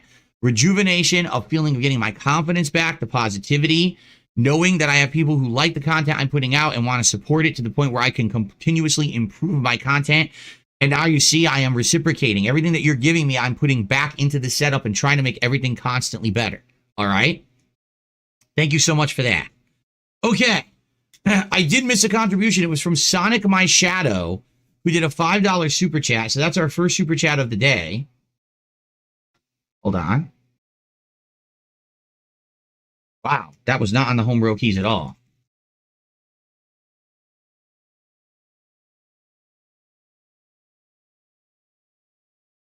Okay, he says, does playing Stellar Blade and not liking it make you regret your decision to do a full playthrough when a goal is met? Regret it? No, because we already talked about it. I guess Sonic My Shadow, you probably weren't here on Christmas Eve, right? Or you didn't check out the Christmas Eve podcast. People don't want that as the goal anymore. They said, no, do not play Stellar Blade at 100 goals hit because no one's going to like it. Like basically me playing it during Christmas completely turned everyone off from me playing it, which is funny because I told everyone I had a feeling I wasn't going to like it. I had a feeling this is how it was going to turn out. But then people absolutely demanded that I play Stellar Blade on Christmas. So I said, all right, I'll play it during the Christmas marathon. And you saw how it turned out. So now what we've determined is at 100 goals hit, it's going to be the return of the viewer's choice event. People are going to nominate and vote for various different games and they'll compete. And then whoever wins the nominations and the voting will be the playthrough that I do at 100. We haven't done a viewer's choice event in years, but previous viewers' choice events has allowed me to check out entire new franchises that I wasn't even aware existed. You know, for example, Danganronpa, Yakuza, Persona. Or it's allowed me to have really lengthy, epic fun playthroughs like Sonic 06, Skyrim, various Fallout games, and the like. So these viewers' choice playthroughs have been amazing. And I know that whatever you guys come up with will end up being great. So that's what you got to think about. And then when we get, again, much like what I said, when we get close to 50, we'll start the nominations process for a marathon. When we get close to 100, we'll start the nominations process for whatever this big viewer's choice playthrough will be. Okay? No, Alfred, I don't hate the game. The point is people just didn't, I don't want to reiterate. Guys, please watch the Christmas Eve Level 1 podcast. I don't want to completely repeat myself here today and be a broken record. In a nutshell, when I played it on Christmas, here's what I found. Okay? Well, during the Christmas event, I should say. Here's what I found. Graphics are outstanding. The game, is gorgeous to look at. Graphically on PS5 Pro, it runs amazing. Correct? Story is pretty much bare bones, non-existent. No one's playing it for the story. They're playing it for the flashy visuals, the combat, and the eye candy of the characters. Okay? Let's be honest here. But ultimately, the problem with Stellar Blade for me is that it's essentially exactly the same thing as Black Myth Wukong. Run around, fight generic enemies, mash combos, press dodge with a timed event, parry or time dodge, wash, rinse, repeat, charge up in a special move, use it. Now go back to your mashing combos again. It's the same game. Like, I'm not even kidding. I played, I was like, wow, it feels like Black Myth Wukong. The only difference is it's linear. Like, Black Myth Wukong is an open map where you go around and you fight optional mini bosses and you kind of explore a lot. And honestly, the world's not that engaging. It's kind of boring. In this game, it's just linear, but it's the same fucking game. So it's funny because Stellar Blade came out before Black Myth Wukong. So I don't know why people didn't call out Black Myth Wukong for kind of being the same game, because it really is. But yeah, like, for me, it's just not great. Sorry, I don't, I'm not a huge fan of Bayonetta. I'm not a huge fan of Devil May Cry. I'll play them, and I have. If you haven't noticed, I skipped Bayonetta 3. I had no desire to play it. I did play Devil May Cry, what was it, 5 or 6? Whatever the one was, the last one. And I thought it was good, but I wasn't in love with it. I literally played through it once and said, I never want to play this again, right? So now when these games come out, this style of game, I'm just not that interested. I mean, I gave Black Myth Wukong a shot because everyone says, oh, it's like Dark Souls. It's not like Dark Souls. It's literally the same button mashing combo, timed dodge, parry, special move game. That's the whole game. There's nothing else to it. You run up to an enemy, you do your combo, you dodge, you do your combo, you dodge, you parry, special move, you've beaten it. Woo-hoo-hoo-hoo! It's just not fun. To me. To you, it might be. And if you like that, more power to you. You can, good on you. Play it, enjoy it. It's not for me. So the funny part was, after I played it on the Christmas Marathon, everyone's like, no, just don't play it then. Like, there's no point. What are you going to do a whole playthrough of torture when, you're not going to like it and we're not going to like seeing you play it? So forget it. So it's off the table. Now we're doing viewer's choice. Snarf, snarf. What you're saying is so ridiculously nonsensical. Lies of P was the same, but you loved it. You're being contrarian. If you think Lies of P plays like Stellar Blade, you're actually mentally stunted. I'm sorry. That's all I have to say. You actually are slow. And you would really, need to start thinking before you speak. It's not even the same genre of fucking game. They don't play the same. There's nothing similar between the two games. Lies of P is like Bloodborne 2. Weapons that transform and have special abilities and special combos and things that you build up in a gothic horror atmosphere with a great plot and everything. It's the complete polar opposite, and you're an idiot. So now enjoy your ban because you are a fucking idiot. Okay.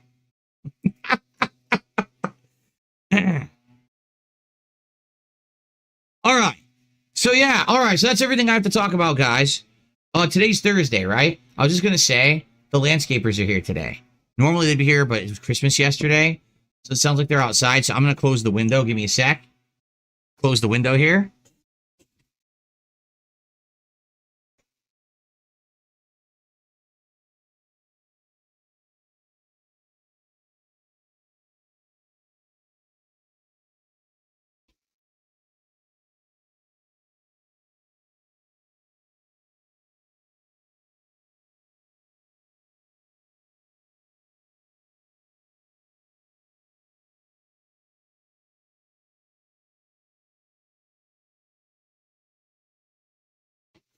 Oh, okay.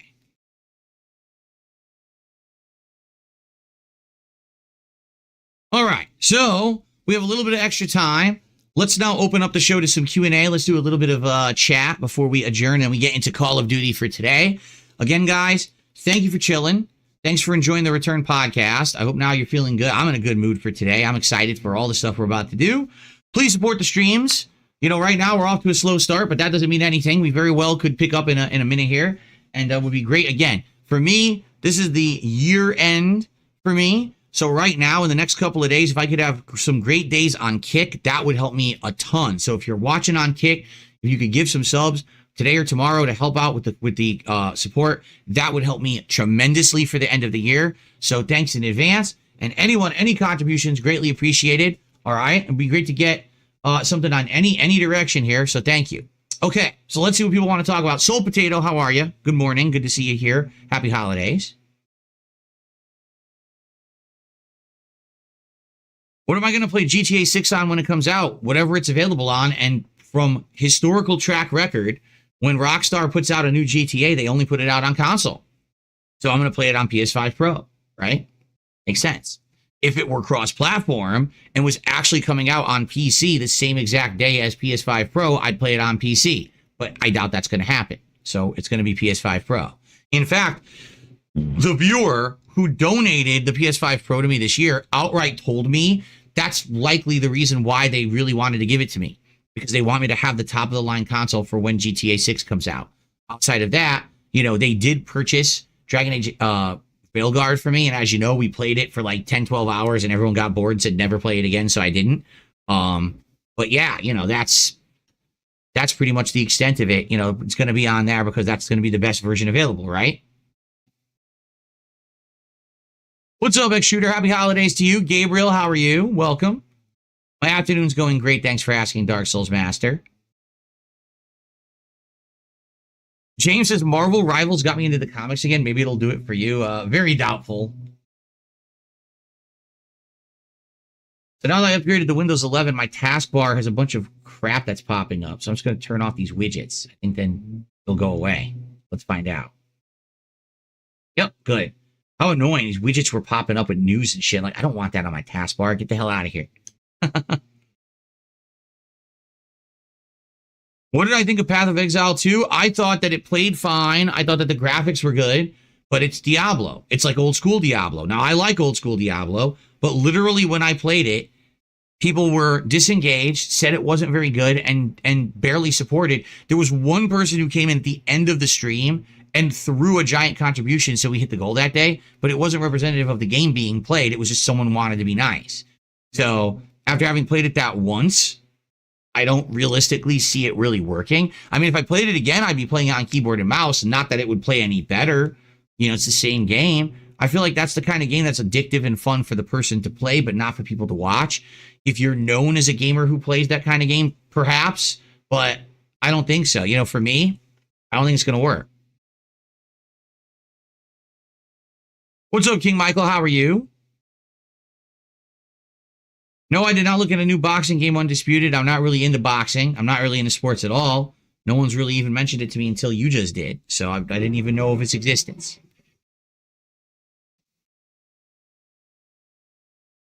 Yes, I think playing Call of Duty on keyboard and mouse is going to be amazing now that I'm going to get into it. I really do. I think it's going to be night and day, being able to get crazy quick shots and kills and everything. It's going to be pretty fun and exciting.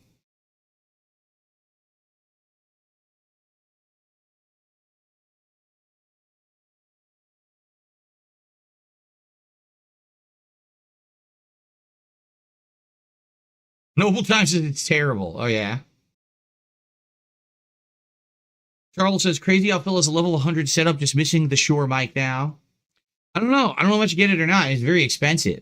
I don't know. Do you think that it's going to be worth it? Do you think that that level of audio, will it really be that much of an improvement, do you feel? I don't know. I haven't had a new mic in a decade. I've loved having this mic. I think this mic is great.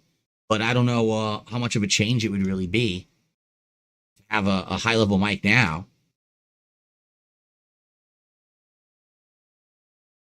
Kyle, we've done viewer lobbies before in Street Fighter 6. I know that you're relatively newer to, watching my stuff. So last year, I played a hell of a lot of Street Fighter 6, okay? After about 3-4 months of playing it, during the late summer, we did viewer lobbies, okay? And here's what happened. First week, everyone's excited, right? Everyone wants to see it. So I'm playing, and basically, for the most part, I'm kicking everyone's butt. There was maybe 1 or 2 people who joined the lobby who was decent, and we had a good set. For the most part, I'm just whooping everyone, all right? A lot of people wanted to see me beat up my trolls, and I did. Dumbass trolls joined the lobby, and pretty much all of them got fucking spanked constantly, okay? So that was week 1. Week 2, all right, well, some different people joined. For the most part, I'm still winning almost every match. And, okay. Week 3, everyone's bored. Everyone's like, oh, he's doing this again? Why does he even do viewer lobbies? Why is he running from real competition? We know why. He joins the viewer lobby so he can beat up on people and look like he's good. If he would just play online and ranked, then we get to see him get beat up a lot, and that's really what we want. It doesn't make sense that he's doing these viewer lobbies. He's playing the same people, and he's just whooping them every week. I'm not kidding. So I think I did 4. I think I did 3 or 4. I can't remember exactly how many weeks we did it. But by the end of me doing them, everyone was already complaining and saying, oh, this is boring. This is a waste of time. Phil's running from the real challenge. He should just be playing ranked. And so after hearing that feedback during the month, I stopped doing the viewer lobbies and I started playing ranked, and that was it. And we never went back. And to be honest, the same exact thing would happen. Probably one lobby would be a bunch of trolls, all insulting names, disgusting things. So that's what they want to do. They just want to get attention. I would beat the shit out of all the trolls for the 1 week. And then after that, no one would care again. So that's why I don't care. There's no point in doing viewer lobbies. I've already done them. They didn't work.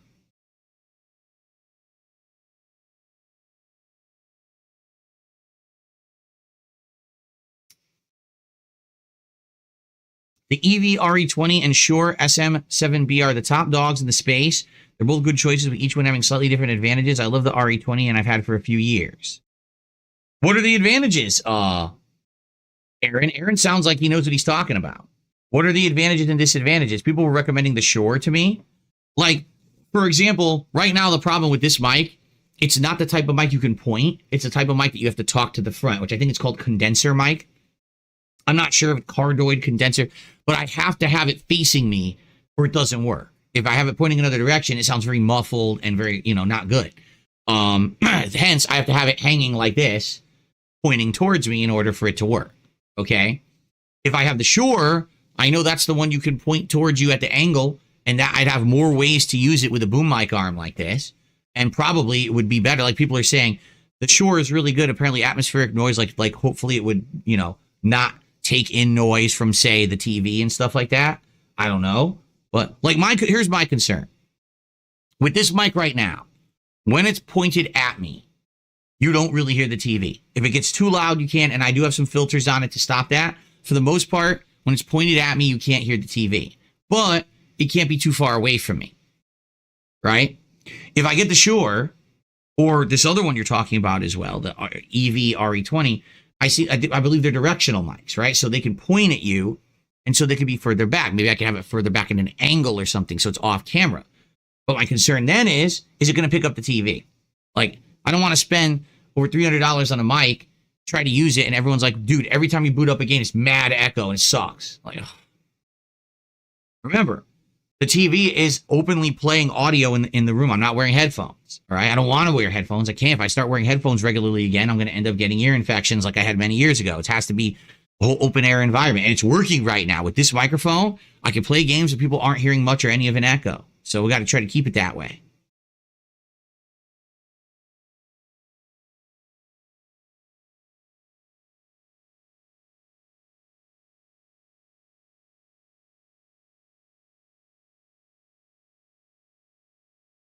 Two Hatchet says, would you ever react to the Wings and Boogie boxing match someday? What? Why would I do that? Why in the heck would I do that? Not a fake boxing match between two guys who aren't athletes, and apparently was one of the worst things ever done? I don't know, man.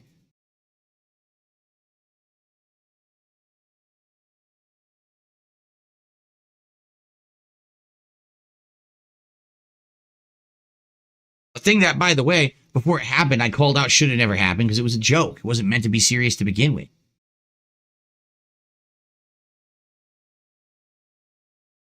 The biggest difference between the two is how they sound, different levels of bass. I think the SM7B is good at not picking up external noise, but I know that the RE20 is great for that.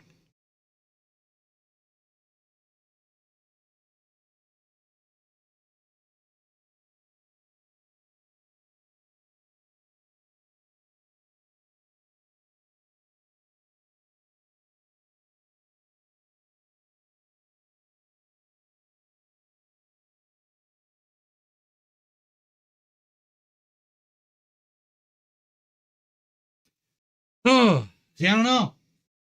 I don't know what to get. They're both XLRs, right? I know the Shure is.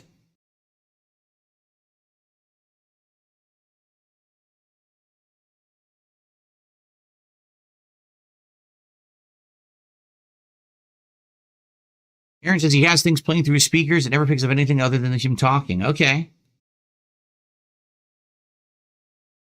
Charles says, I've heard of Shure as being the gold standard of audio.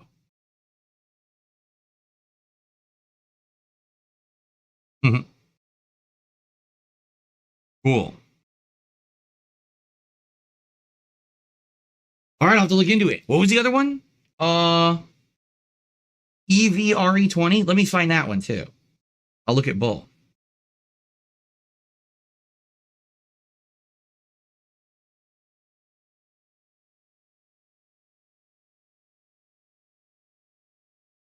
Oh, Lord. That's even more expensive. Holy, dude, those are $500. Dude, that's a $500 microphone, dude. I think if I'm gonna get one, I think I'm gonna get the Shure. I don't think I'm dropping $500 on this thing. That is insane.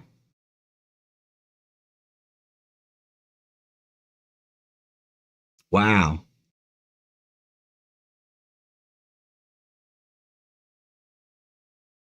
You know what's really funny? So you type it in, right? And then the first thing they give you is a bunch of sponsored crappy mics, like the Fine and shit. They're all cheap, like $50. Yes, I'm searching for an incredibly high-end audiophile microphone. First thing you should give me is this low-end piece of crap, right? Super Bonchon says, that's why I recommended the RE320 earlier. So the RE320 was down here. I just saw it. $290. So you're saying the RE320 is a similar mic to the Shure, and that's why they're in the kind of the same price range. Gotcha.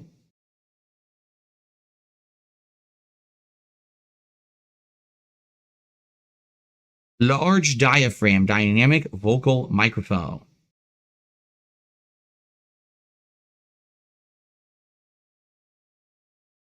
Damn, they use it for a lot of things. They use it for like for bands, recording instruments and stuff too.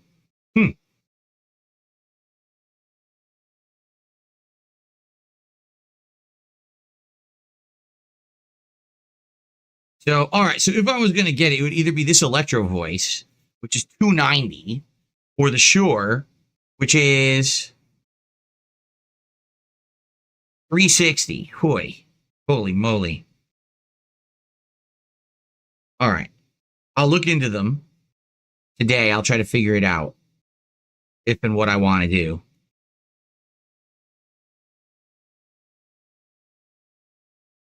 Because I can still use them with the Focusrite Scarlett that I have here. Like, I don't need another preamp. This thing's been working great for me for 10 years and still works great. So, Aaron Tabor says, maybe look at some YouTube videos. Maybe I will. I'll watch some videos that compare the sounds between the two. I think I will.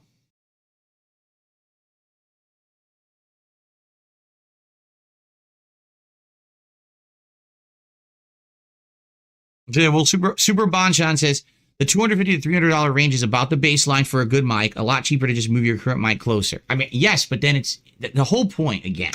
Try this again. I swear people don't get it. They really, I could explain it till the cows come home. People still don't get it. All right.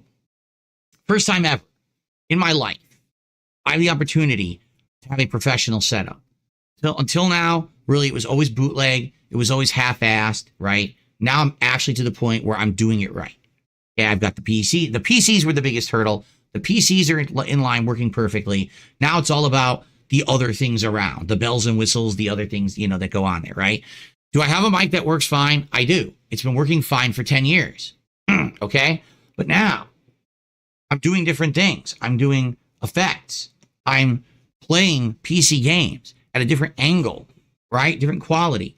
And you've noticed actively this mic's been in the way. It's been like right here. And every time I go to do this, my arms disappear, right? So it's like, okay, if I want to fine tune things, I've got to mess around a bit, right? So I got a boom arm. The boom arm's working. We're messing with it today. We figured it out. But now to get the best, like, okay, ready? Here's the best audio with the boom arm.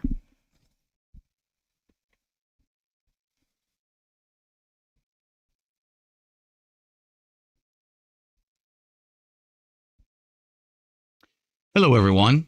Welcome to the Level 1 Podcast. I sound really good now because my microphone is literally right next to my face. Does it not sound amazing now? Now you can hear all the inflection in my voice, the deep bass in there, as well as everything else. Like people are saying it's not as high pitched. You know, when you're closer to the mic, it sounds better. The problem is now the entire mic is in the shot. And if I have it like this constantly, if I use effects, now I disappear, right? If I'm doing gameplay, it's in my face. Of course it sounds better. This is the type of mic. This mic, which I think it's called, I keep thinking it's called a condenser mic or cardioid mic. I can't remember exactly what it's called. This one, you have to have it next to you. And if you do, it picks up your voice very well, but it also is good at not having background noise because it's really just picking up this direction, this Audio-Technica mic from 10 years ago. Okay, that's how it was designed, right? So I can sound great, but I'm always going to have the mic in the shot, and there's nothing you can do about it. That's how this mic works. The further away that I back it off, okay,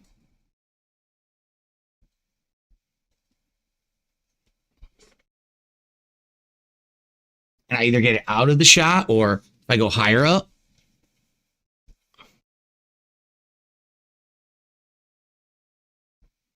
okay.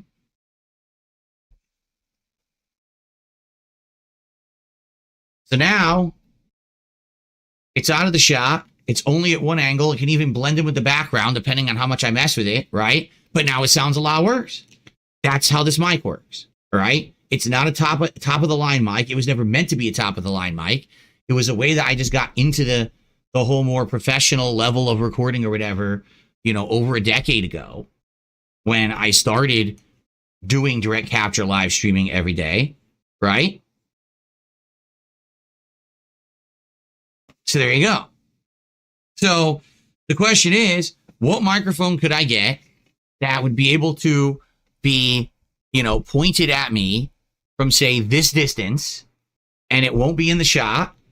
In fact, I should be able to, like, blend it in, right, with the background so that you guys won't see it actively. And I'll be able to do this, and now I have all the effects, or I could be playing a game, and I have all the effects, and you don't, you know what I mean? And you don't see me getting cut off or whatever too much, but it still sounds good.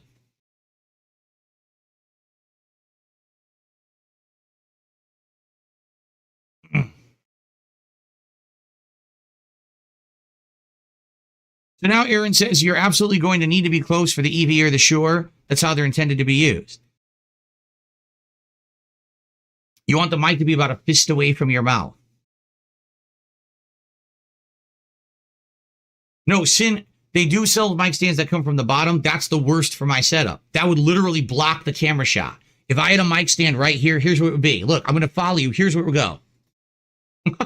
Like directly blocking my body. And same thing, when I go to game here, it would be right here in front of the camera blocking my body. I need a high up one. This is the style that I need for my setup. In truth, you know, a lot of streamers can use that because they're sitting at a desk with multiple monitors in front of them. So they have it come from the side or whatever. That's not my setup. My setup is my TV is over here, my camera's here, and I need it to be able to record me and not have anything blocking here, right?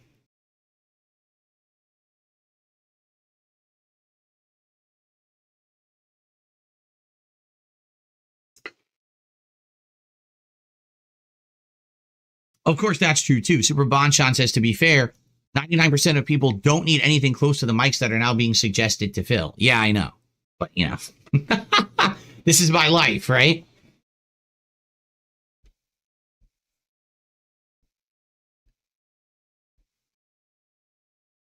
I'm trying to get this back to where it was, and now I can't. It was like over here.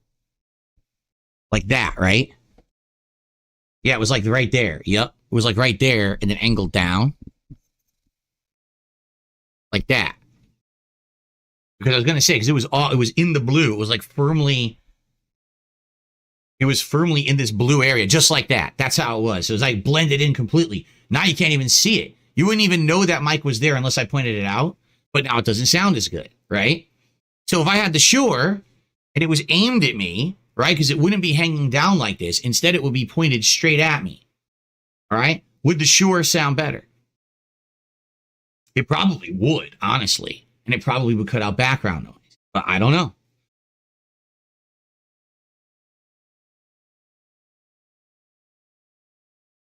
It's such a perfect position. Yeah, you can't even see it. You're like, there's a mic there. And keep in mind, that's the blue hexagon in the background. That'll look different when I change the lighting, but I also have black hexagons, and I'm going to alternate between the blue and the black. So some months those will be black, and then it will really blend in.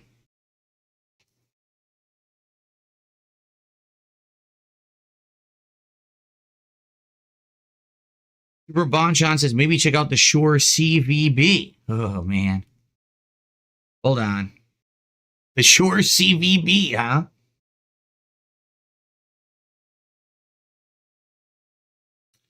Oh, God, there's a million of them. What is this? CVBO?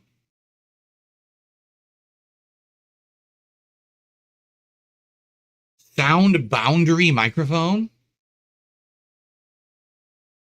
What in the hell is this?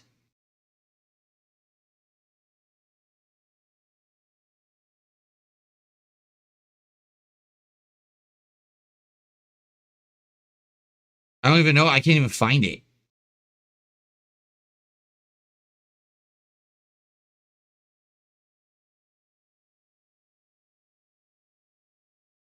I can't even find it. It says Shure Centriverse CVB installed sound boundary microphone omnidirectional mic. That's probably not what I want, because if I have omnidirectional, it's going to pick up the TV bad, I feel. Right? Like, that's the whole opposite of what I want. I want focused sound on a point from me talking. If you do omnidirectional, you know what these are good for? This is exactly the kind of microphone. I knew it. This is for an office conference room. You've got a bunch of people around a table, and they're going to be talking, and it's going to catch it and put it across a call. That's exactly what that microphone's for. That's a conference room microphone. That is not for what I use it for. Like, literally, that would pick up all atmospheric sound. You'd hear the air conditioner going on in the summer. You'd hear the game through the TV. Yeah, that ain't going to work.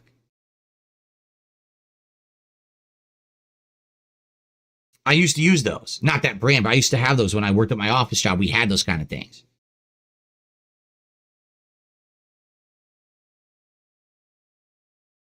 All right.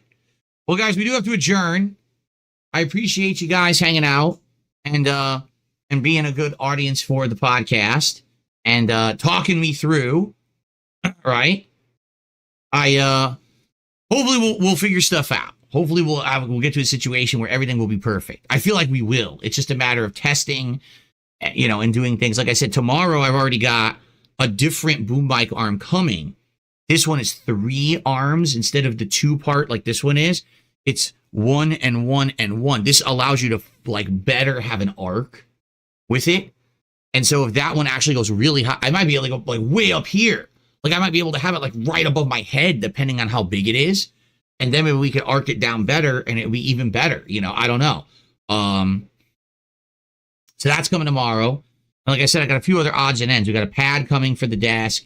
Some more cushioning for my wrists. And then the last big thing coming would be if I decide to get a mic or not. But I wanted to get it in for year end, get it all in for this final month for tax write-off purposes and stuff like that. It would make sense to do it now. So we'll figure it out. All right, guys. Thank you for a chill podcast. I hope you had a great Christmas. And I hope that you'll come and hang out with me for all the fun gaming. Like I said, this next month is a big focus on gaming. We got the year-end events coming up. We're going to have things like when we hit the goal of 50, a special marathon that's going to happen, focusing in on playthroughs and the politics stuff and all of that. We hold off until it gets more interesting, later in January. But it's going to be a good few weeks here, I feel. All right? Okay. Guys, thanks so very much for watching the Level 1 podcast. Tomorrow, we'll talk about how my return to Call of Duty went.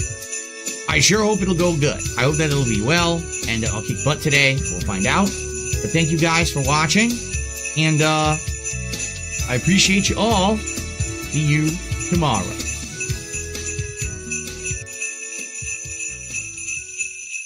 Okay. So, here we are. See? So now, I got to figure out what I'm going to do with this setup because it's going to be different. Because now I'm going to be rotating. See, I'm going to move the desk over closer to me. The mic now, I don't want to be in the shot. So we're going to have to figure out where exactly to put it that you can hear me, but also it's not, screwed up in the shot. JDTV says, I go with the Shure SM7B. Only got to find a way to use it without getting too much in the shot, which it could. This boom arm is very nice. Trust me, this boom arm is going to do what we need it to do once we figure it out. So, okay. All right, so before we begin, I got to use the restroom. So let's go ahead and play some funny moments for you guys, as we always do. And when we come back, I'll reposition, get the mic in order, and then we're going to start with keyboard and mouse Call of Duty. Guys, all I'm going to say is please support the stream. Like I said, this is the end of the year for me. It's good. I want a good, solid end of the year. And right now we have a really slow start. Hopefully that picks up during the course of the stream. So please support if you can. Again, for me, the kick side of stuff would be great, because the kick side of stuff, the year end is in 2 days, today and tomorrow, basically, and that's it. So anything I get on kick right now would help a ton. If you could give some subs to your fellow viewer, that would be amazing, and I would appreciate it. Okay? Okay. Let's play some clips, and I'll be right back.